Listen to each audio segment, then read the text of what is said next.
La vérité sur les gestes de Georges Etoshin est un ouvrage qui explore la communication non verbale en proposant une grille de lecture pour interpréter les gestes de manière fiable. L'auteur, spécialiste des stratégies comportementales, débute par un rappel des bases scientifiques de la communication non verbale, puis établit une typologie des gestes et de leur signification. Il met également en garde contre les conclusions hâtives et souligne l'importance de se défaire de certaines habitudes gestuelles qui peuvent nous trahir. Le livre est enrichi de conseils précis, d'illustrations et de nombreux exemples issus de la vie quotidienne ou de personnalités connues, rendant le propos à la fois riche et vivant. La communication non verbale est l'ensemble des signaux et messages échangés entre individus sans utiliser de mots. Elle inclut les gestes, postures, expressions faciales, regards, ton de voix, distance physique et même l'apparence vestimentaire.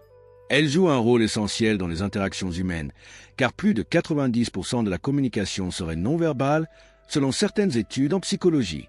Elle permet d'exprimer des émotions, de renforcer un message verbal ou, au contraire, de le contredire.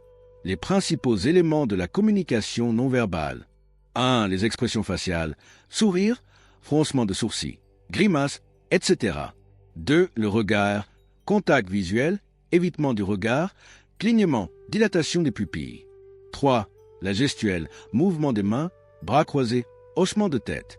4. La posture et la démarche, position du corps, attitude ouverte ou fermée, manière de marcher. 5. Le ton et la voix, intonation, volume, rythme, silence. 6. Les proxémies, distance, distance sociale, personnelle, intime ou publique. 7. L'apparence physique, vêtements, coiffure, accessoires. Pourquoi est-elle importante? Elle influence la perception que les autres ont de nous. Elle permet de renforcer un discours ou, au contraire, de le décrédibiliser. Elle joue un rôle clé dans les relations professionnelles et personnelles, entretien, négociation, leadership, séduction. Dans La vérité sur les gestes, Georges Etoshin montre comment analyser et maîtriser ces signaux pour améliorer notre communication et éviter les pièges de la lecture approximative du langage corporel. Voulez-vous des exercices spécifiques pour améliorer la communication non verbale? Pour notre chaîne YouTube L'Art de réussir, voici quelques exercices pratiques inspirés de cet ouvrage. 1. Analyse de discours publics. Sélectionnez des extraits vidéo de discours de personnalités publiques.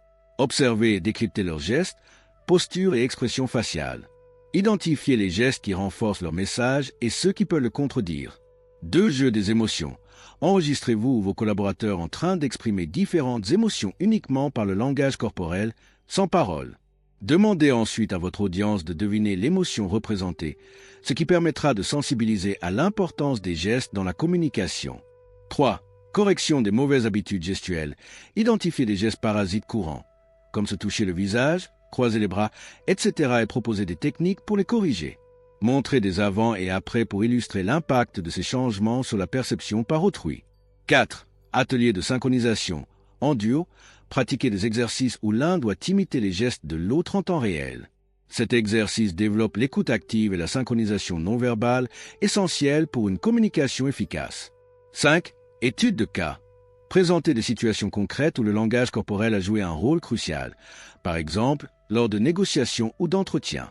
Analysez les gestes clés qui ont conduit au succès ou à l'échec de la communication. En intégrant ces exercices dans nos vidéos, nous offrirons à notre audience des outils pratiques pour améliorer leur communication non verbale en s'appuyant sur les enseignements de Georges Etoshin. Avez-vous été inspiré par cette vidéo? Veuillez l'aimer, la commenter, la partager, puis vous abonner à la chaîne YouTube L'Art de réussir pour ne manquer nos prochaines vidéos très émouvantes.